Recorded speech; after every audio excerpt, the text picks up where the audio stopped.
তেল রোদ ছাড়াই আমের আচার করলাম। নমস্কার, রুমাস টাইম পাসে সবাইকে স্বাগত। চলে এলাম নতুন আরও একটা রেসিপি নিয়ে। আজকের রেসিপি আমের আচার। তেল ছাড়া রোদ ছাড়া আমের আচারটা কীভাবে করলাম তোমরা দেখতে থাকো, কেউ স্কিপ করো না। সবার প্রথমে আমগুলোকে আমি কিছুক্ষণ ধুয়ে রেখেছিলাম, মানে জলের মধ্যেই ভিজিয়ে রেখেছিলাম। তারপর খোসাটাকে ছাড়িয়ে দিলাম। তারপর ভেতর থেকে যে বীজটা ফেলে দিয়ে একটা আমকে আমি মোট 4 টুকরো 8 টুকরো করলাম সরু সরু করে। একটা বাটিতে জল নিয়ে নিয়েছি, তার মধ্যে একটু হলুদ দিয়ে দিয়েছি। আমগুলোকে সব কেটে ওই হলুদ জলের মধ্যে কিছুক্ষণের জন্য চুবিয়ে রেখেছিলাম। তারপর জলটা ফেলে দিয়ে বেশ ভালো করে ধুয়ে নিয়েছি। সবগুলো আম ধুয়ে একটা বাটিতে জলটা ঝরিয়ে রেখে দিলাম। ভিডিওটা শুরু করার আগে বলি, তোমরা যারা এখনও পর্যন্ত আমার চ্যানেলটিকে সাবস্ক্রাইব করোনি তারা প্লিজ চ্যানেলটিকে সাবস্ক্রাইব করে পাশে থাকা বেলটাকে প্রেস করে রেখো, তাহলে নতুন নতুন ভিডিও আপলোড করলে নোটিফিকেশন তোমাদের মোবাইলে পৌঁছে যাবে। আমগুলো তো ধুয়ে ভালো করে জল ঝরিয়ে নিলাম। এবার আম ছিল এখানে 1 কেজি, আমি 250 মতন চিনি নিলাম। আর এই চিনির সাথে সমস্ত আমগুলোকে বেশ ভালো করে মাখিয়ে নেব।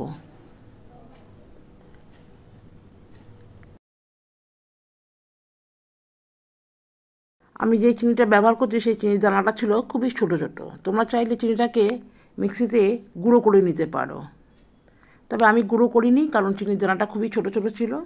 সবগুলো আম বেশ ভালো করে মাখিয়ে আধ ঘন্টা ঢেকে রেখেছিলাম।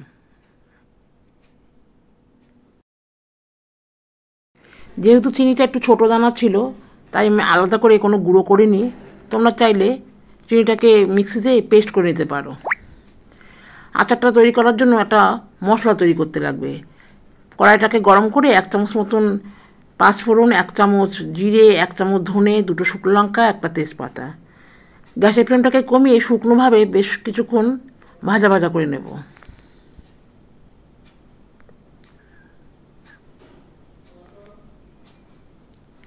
মশলাটা যখন একটু বেশ রঙটা ধরেছে তারপর একটা বাটির মধ্যে নামিয়ে নেব। মশলাটা ঠান্ডা হলে তবেই কিন্তু মিক্সিতে আমি পেস্ট করে নিয়েছিলাম।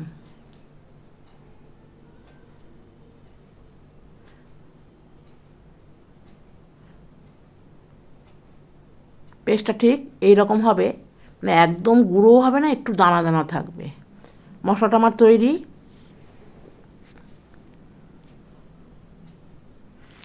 এবার দেখো, আধ ঘন্টার মতন যে ঢেকে রেখেছিলাম আমটা, তার থেকে কতটা পরিমাণ চিনিটা গলে জলটা বেরিয়ে গেছে।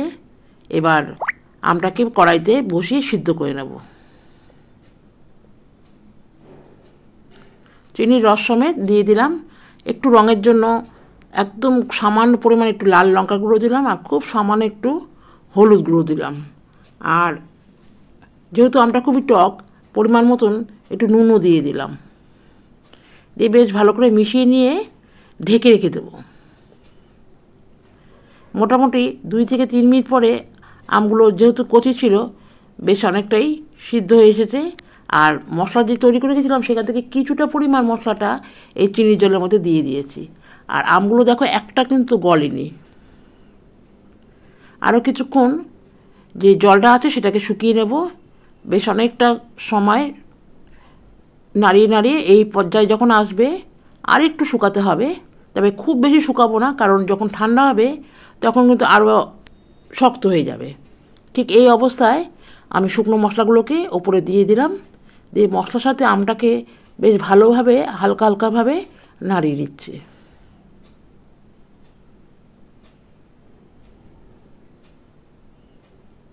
একটু যখন চিটচিট ভাব আসছে বুঝতেই পারছো তোমরা।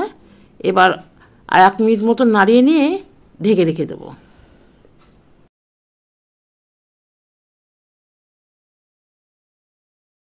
তৈরি হয়ে গেল আমার কাঁচা আমের চাটনি বা আচার। গ্যাসটাকে বন্ধ করে দিয়ে বেশ কিছুক্ষণ ঠান্ডা হতে দেব। আধ ঘন্টা পরে যখন আচারটা ঠান্ডা হয়ে গেছে আর কতটা ঘন হয়ে গেছে দেখো, আর কালারটাও খুব সুন্দর এসেছে।